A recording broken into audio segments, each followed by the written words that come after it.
Role play करता है। पहला क्वेश्चन हमारी स्क्रीन पर है, किसकी प्रशासनिक प्रणाली की अद्वितीय विशेषता ग्राम स्वायत्तता का विकास था? ग्राम स्वायत्तता का मतलब होता है जैसे वर्तमान आधुनिक भारत में जो स्थानीय ग्रामीण प्रशासन की शुरुआत की गई है, अनुच्छेद 73 जो संविधान का संशोधन है, 73वें संविधान संशोधन के द्वारा जिस प्रकार से ग्रामीण क्षेत्र में स्थानीय स्वशासन की स्थापना की गई, वैसे ही इनमें से कौन सा ऐसा शासन था जिसमें ग्रामीण स्वायत्तता का विकास हुआ था? ए चेर, बी चोल, सी पांड्य, डी पल्लव। तो उत्तर हो जाएगा बी चोल। चोल साम्राज्य की जो ग्रामीण व्यवस्था थी प्रशासन की, या ग्रामों की जो स्वायत्तता थी, जिस तरह से गांव में जो वरीयम हुआ करते थे, जिन्हें हम समिति कह सकते हैं, ये जिस प्रकार से निर्णय लिया करते थे गांव के विकास के लिए, वह अद्वितीय था और तत्कालीन समय में ये व्यवस्था किसी अन्य साम्राज्य में दिखाई नहीं देती। और यह कार्य जो है चोल शासक राजराज प्रथम और राजेंद्र प्रथम ने किया था। तो राजराज प्रथम और राजेंद्र प्रथम को इस बात का श्रेय जाता है कि इन्होंने चोलकालीन ग्रामीण प्रशासन को एक प्रकार से व्यवस्थित रूप से चलाया और इसके लिए इन्होंने अपने साम्राज्य का विभाजन किया। साम्राज्य का विभाजन जो किया गया था वो मंडलम में किया गया था। मंडलम को कोट्टम में बांटा गया था, ठीक है, कोट्टम को नाडु में बांटा गया था। इस प्रकार से ये जो प्रशासनिक विभाजन है, इसे कोट्टम को नाडु में और नाडु को कुर्रम में, एक और यहाँ पर लिख लेंगे कुर्रम। तो ये जैसे वर्तमान में हमारे जो है, जैसे ये मंडलम क्या है, ये मंडलम प्रांत है, ठीक है। तो जैसे वर्तमान में हमारे जो विभाजन किया गया है, केंद्र, राज्य और राज्य के बाद फिर जिला, ब्लॉक, ग्राम, इस तरह से जो ये प्रशासनिक विभाजन किया गया है ताकि स्थानीय स्तर पर प्रशासन अच्छे से कार्य कर सके, यही कार्य राजराज प्रथम और राजेंद्र प्रथम ने ये चोल काल में किया था। और इसमें ये जो ग्रामीण स्तर पर जो गांव हुआ करते थे इनके, इन गांवों में भी जो स्थानीय स्तर पर जो कार्य होते थे उसको करने के लिए वरीयम बना रखे थे। तो इस प्रकार से ग्रामीण क्षेत्र में जो भी विकास कार्य होते थे उसका फैसला या डिसीजन गांव स्तर पर ही लिया जाता था। तो इस संदर्भ में जो गांव थे वे स्वायत्त थे। तो ये बहुत ही विशेष व्यवस्था थी। ये इसका आंसर हो जाएगा हमारा ऑप्शन बी। अगला प्रश्न, वह प्रसिद्ध भारतीय राज्य जो अपनी नौसैनिक शक्ति हेतु तो प्रसिद्ध था। हमारे आज के जो प्रश्न हैं इस सीरीज के, तो इसमें ज्यादातर प्रश्न हमारे दक्षिण भारत से हैं, चोल, चेर, पांड्य से। इनमें चोलों से प्रश्न सबसे ज्यादा पूछे जाते हैं। तो वह प्रसिद्ध भारतीय राज्य कौन सा है जो अपनी नौसैनिक शक्ति के लिए प्रसिद्ध था? Option A Chalukya, B Chola, C Hoysala, D Pandya. इसका भी उत्तर चोल है, क्योंकि हमने आगे देखेंगे हम कि चोल साम्राज्य के महान शासकों, चाहे वो राजराज प्रथम हो, चाहे वो राजेंद्र चोल हो, इन सभी ने जो है पूरा अपना जो नौसेना थी उसका जबरदस्त विकास किया हुआ था। और अपने इसी नौसेना का जो महत्व था दो संदर्भ में था। एक तो व्यापार के संदर्भ में इसका महत्व था, और दूसरा जो साम्राज्य विस्तार या जो साम्राज्य की जो जल सीमा है, साम्राज्य की जो जल सीमा है उसकी सुरक्षा। तो साम्राज्य की जो, क्योंकि ये दक्षिणतम राज्य था, चोल जो है दक्षिणतम राज्य था, तो आपने देखा बहुत सारे श्रीलंका के अभियान किए इन लोगों ने। चोल शासकों ने श्रीलंका को कई बार जीता है, श्रीलंका पर नियंत्रण स्थापित किया है। इसके अलावा जो तमाम जो यहाँ पर प्रायद्वीप या द्वीप हैं जो इसमें, उनकी सुरक्षा, उनसे अपने राज्य की सुरक्षा के लिए और यहाँ पर अपने साम्राज्य विस्तार के लिए इन लोगों को नौसेना की आवश्यकता हुई। तो नौसेना का जबरदस्त विकास जो है वो चोलों ने किया था, और इस कार्य में राजराज प्रथम और राजेंद्र चोल ने महत्वपूर्ण योगदान दिया था। ठीक है, अगला प्रश्न हमारा, चोल शासकों के शासनकाल में निम्नलिखित में से कौन सा वरीयम उद्यान प्रशासन का कार्य देखता था? मैंने आपको बताया कि स्थानीय स्तर पर हर कार्य को अलग अलग वरीयम में बांट दिया गया था, और ये वरीयम जो है एक प्रकार से समितियों की तरह काम करती थी।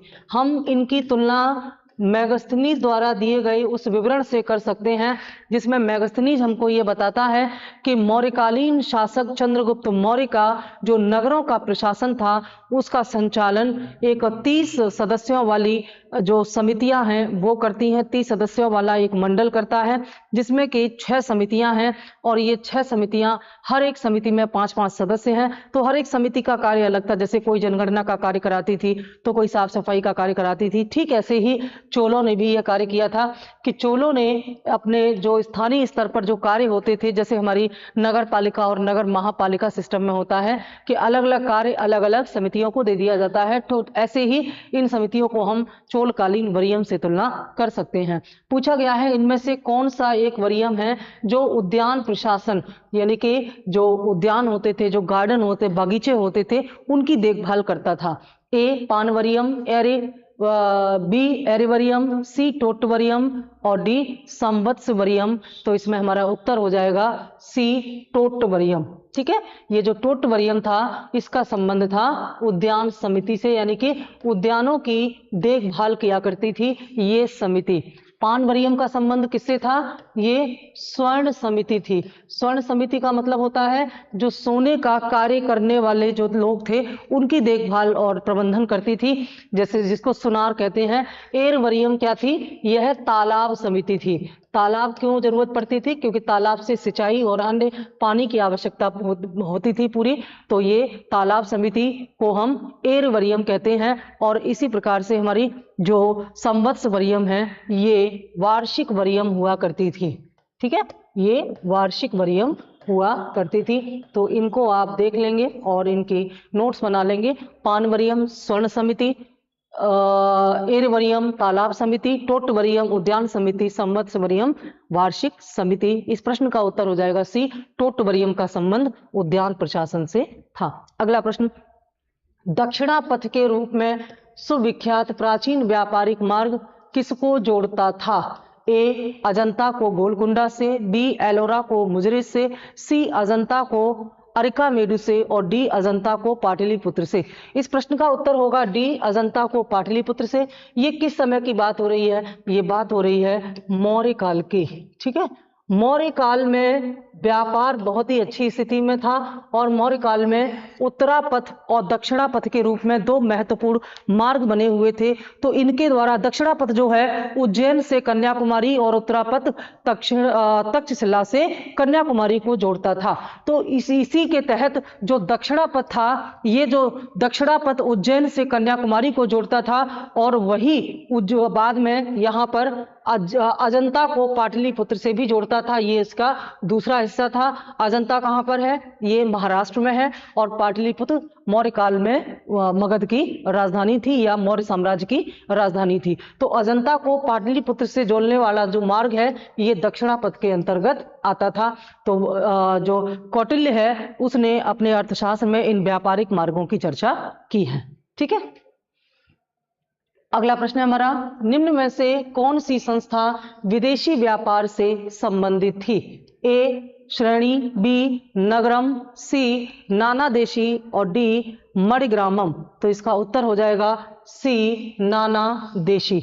ये जो मौर्य और मौर्योत्तर काल में ये जो व्यवस्था थी, इसी समय दक्षिण भारत में जो एक प्रकार से जिस समय हम कह सकते हैं कि उत्तर भारत में मौर्यकालीन प्रशासन स्थापित हो रहा था और संचालित हो रहा था, लगभग उसी समय दक्षिण भारत में संगम वंश का समय था। संगम वंश का जो समय है वो अप्रोक्सीमेटली जो है 300 ईसा पूर्व से लेकर के 300 ईस्वी के मध्य माना जाता है।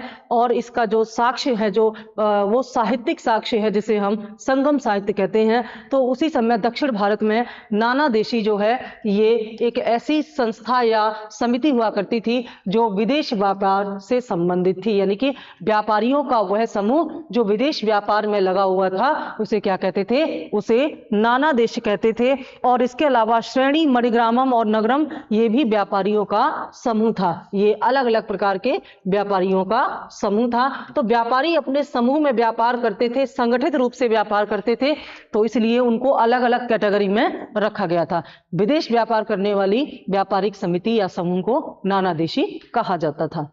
अगला प्रश्न, निम्न में से कौन सा बंदरगाह पोर्टुके नाम से पेरिप्लस ऑफ द इरीथ्रियन सी, ये बहुत अच्छा एक बड़े ही इंपॉर्टेंट जो एक वृतांत है जिसमें भारत और रोम के बीच का व्यापार का वर्णन किया गया। भारत एवं रोम के मध्य व्यापार होता था, ऐसा इस वर्णन में बताया गया है। और साथ ही साथ बताया गया है कि यह व्यापार जो है वो लाल सागर से होता था। लगभग प्रथम ईस्वी में, लगभग पहली ईस्वी में जो और ये जो समय था वो था कुषाण वंश का समय। तो इसी समय में भारत और रोम के बीच में लाल सागर के माध्यम से समुद्री व्यापार की पूरी विस्तृत विवरण इस पेरिप्लस ऑफ द इरीथ्रियन सी में बताया गया है। और इस विवरण या पुस्तक के जो रचयिता हैं वो एक अज्ञात नाविक हैं, उनका नाम स्पष्ट नहीं है।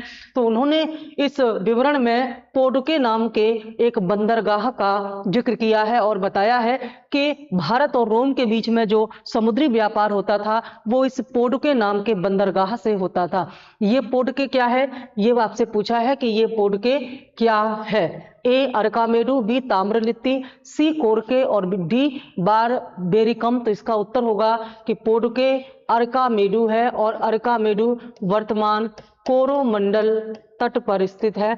ये कोरोमंडल तट पर स्थित और एक महत्वपूर्ण बंदरगाह है। और अरकामेडू एक तरह से यहाँ पर पांडिचेरी या पुडुचेरी का ही नया रूप है, पुराना रूप है पुडुचेरी, ठीक है।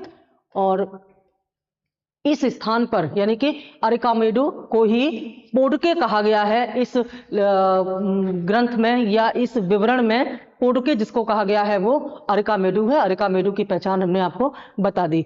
यहाँ पर जो खुदाई की गई है उस खुदाई में रोमन बस्तियों के साक्ष्य मिले हैं। ये बहुत महत्वपूर्ण है कि अरकामेडू की खुदाई से रोमन बस्तियों के, वस्तुओं नहीं, वस्तुएं तो मिलेंगी ही जब बस्तियां मिलेंगी, तो रोमन बस्तियों के साक्ष्य यहाँ से मिलते हैं। ऐसा क्यों था यहाँ पर?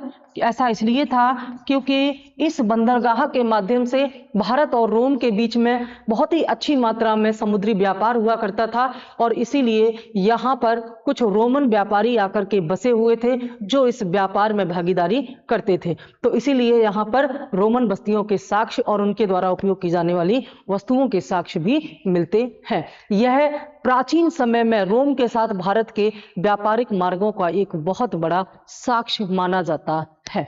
ठीक है, अगला प्रश्न हमारा, ईसा की आरंभिक शताब्दियों में भारत तथा रोम के बीच घनिष्ठ व्यापारिक संबंध था। इसकी सूचना किस पुरास्थल की खुदाई से प्राप्त होती है? ये बिल्कुल वही प्रश्न है जिसकी व्याख्या अभी हमने आपको बताई, तो आप उत्तर जानते हैं इसका। अरकामेडू, यानी कि अरकामेडू की खुदाइयों से यह पता चलता है कि ईसा की आरंभिक शताब्दियों में भारत एवं रोम के बीच में घनिष्ठ व्यापारिक संबंध था। घनिष्ठ इसलिए था क्योंकि यहाँ की खुदाई से रोमन बस्तियों के साक्ष्य मिलते हैं।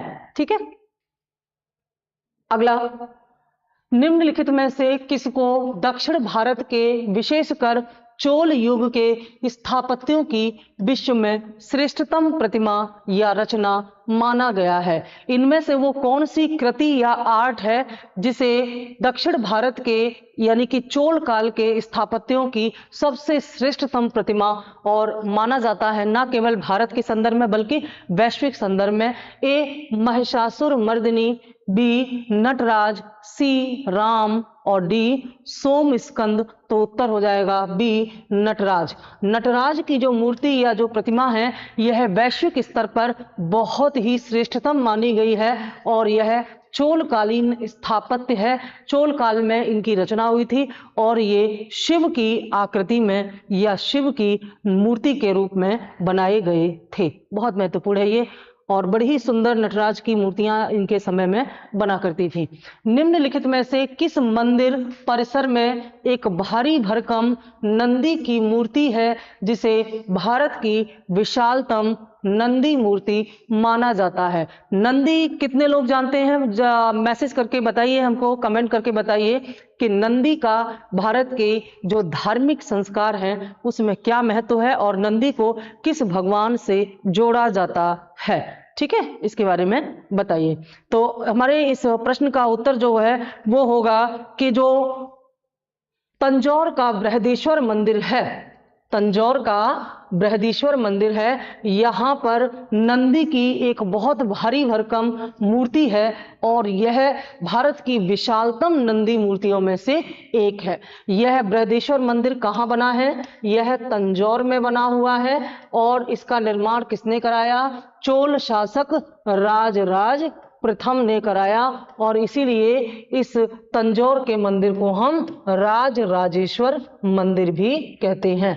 हो सकता है अगला प्रश्न इसी नाम से पूछ लिया जाए, राजराजेश्वर मंदिर के नाम से भी इसको जाना जाता है और यही है बृहदेश्वर मंदिर। यह पूर्णतया ग्रेनाइट से बना हुआ है और ग्रेनाइट से बनने वाला यह विश्व का पहला मंदिर है। ये बहुत महत्वपूर्ण है कि ग्रेनाइट पत्थर से बनने वाला यह विश्व का पहला मंदिर है और इसे इसकी जो स्ट्रक्चर है उसके आधार पर इतना महत्व दिया गया कि इसे यूनेस्को की विश्व धरोहर सूची में भी शामिल किया गया है। तो बृहदीश्वर मंदिर के साथ ये तमाम जो फैक्ट जुड़े हुए हैं इनको आपने जाना। ठीक है, अगला प्रश्न, तंजौर का बृहदेश्वर मंदिर, वही जिसकी अभी चर्चा हो रही थी, तंजौर का बृहदेश्वर मंदिर कौन से चोल सम्राट के शासन काल में निर्मित हुआ था? उत्तर आप जान गए, अभी हमने व्याख्या की, राजराज प्रथम, क्योंकि इसीलिए इस मंदिर का एक अन्य नाम राजराजेश्वर मंदिर है। कहां पर है ये मंदिर? तंजौर में। ठीक है, अगला प्रश्न, शिव की दक्षिणामूर्ति प्रतिमा उन्हें किस रूप में प्रदर्शित करती है? ठीक है, शिव की दक्षिणामूर्ति प्रतिमा यानी कि दक्षिण भारत में शिव की जो प्रतिमाएं बनाई हुई हैं अधिकांश, उन्हें किस रूप में प्रदर्शित किया गया है? ए शिक्षक, बी नृत्य करते हुए, सी विश्राम करते हुए, डी ध्यानमग्न। वैसे तो नटराज के रूप में बहुत सारी शिव प्रतिमाएं मिलती हैं जो नृत्य करते हुए हैं, लेकिन अधिकांश जो प्रतिमाएं हैं जिन्हें दक्षिणामूर्ति कहा गया है वे शिक्षक के रूप में मिलती हैं और इसमें शिव जो है वो ज्ञान देते हुए दिखाई देते हैं। तो इसका उत्तर हो जाएगा ए शिक्षक। ठीक है, अगला प्रश्न, दक्षिण भारत के मंदिरों के आकर्षक द्वार क्या कहलाते थे या क्या कहलाते हैं? दक्षिण भारत के मंदिर बड़े ही खूबसूरत हैं, अपने स्थापत्य के लिए विश्व भर में जाने जाते हैं। तो इनके जो मंदिरों की सबसे विशेष जो विशेषता थी जो इन्हें उत्तर भारत के और अन्य मंदिरों से अलग करती थी, वास्तव में इनकी जो शैली थी, स्थापत्य शैली के आधार पर हम देखें तो इन्हें हम क्या कहते हैं? द्रविड़ शैली थी। मंदिर निर्माण की 3 शैलियां प्रचलित थी। आगे जब कंटेंट आपको हम देंगे तो बहुत विस्तार से बताएंगे। इनमें जो है वो बेसर शैली उत्तर भारत में, इसमें जो नागर शैली, बेसर शैली और दक्षिण शैली थी। तो दक्षिण शैली दक्षिण भारत में थी और ये जो मध्य एरिया था यहाँ पर बेसर शैली थी। इस प्रकार से ये जो महत्वपूर्ण था दक्षिण भारत के मंदिरों में, जो कि द्रविड़ शैली पर बने हुए थे, द्रविड़ शैली से निर्मित थे। इसमें जो सबसे इंपॉर्टेंट था वह था इनका आकर्षक द्वार और इसे कहा जाता था गोपुरम। ठीक है, क्या कहा जाता था? गोपुरम। ये गोपुरम क्या होते थे? ये पिरामिड के आकार के मंदिरों के द्वार हुआ करते थे जिन्हें पिरामिड शेप में बनाया जाता था और ये सबसे आकर्षक हुआ करते थे। और पिरामिड शेप के ये जो आकार थे मंदिरों के, इनका विस्तार करने का जो श्रेय है वो पल्लव शासकों को दिया जाता है। पल्लव शासकों ने गोपुरम के रूप में मंदिरों को बहुत ही रोचक और आकर्षक बनाया था। तो दक्षिण भारत के मंदिरों के आकर्षक द्वार जो है वो गोपुरम नाम से जाने जाते थे। शैली मैंने बता दी द्रविड़ शैली है। और उत्तर भारत में कौन सी शैली थी? उत्तर भारत में नागर शैली थी और मध्य भारत में बेसर शैली थी। बेसर शैली नागर और द्रविड़ शैली का मिक्सचर हुआ करती थी, मिला जुला स्वरूप हुआ करती थी। ठीक है, अगला प्रश्न, पाल वंश का संस्थापक कौन था? पाल वंश कहां पर था? बंगाल में। पाल वंश बंगाल में स्थापित था। तो इस पाल वंश की स्थापना किसने की थी?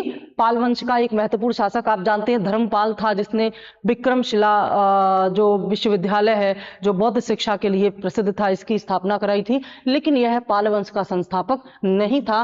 पाल वंश की स्थापना गोपाल ने की थी 8वीं शताब्दी में। ठीक है, 8वीं शताब्दी में गोपाल ने पाल वंश की स्थापना की थी बंगाल में। और गोपाल ने पाल वंश की स्थापना, एक यहाँ शब्द आता है बहुत महत्वपूर्ण, मत्स्य न्याय के वातावरण में की थी। मत्स्य न्याय क्या होता है? मत्स्य न्याय एक अराजकता का वातावरण होता है, जिसका मतलब होता है कि बड़ी मछली जो है वो छोटी मछली को खा जाती है। तो इस अराजकता का वातावरण में न्याय और सिस्टम नहीं होता, एक जो ऐसा सिस्टम जहां पर कोई केंद्रीय शक्ति नहीं होती। तो इस अराजकता से भरे तत्कालीन बंगाल में गोपाल ने जो है गद्दी संभाली वहां की, और वहां पाल वंश की स्थापना की। इसको लाभ मिला। बाद में इसी पाल वंश के तमाम महत्वपूर्ण जो है ये अनेक राजा हुए, जिनमें धर्मपाल का नाम सबसे ज्यादा महत्वपूर्ण था।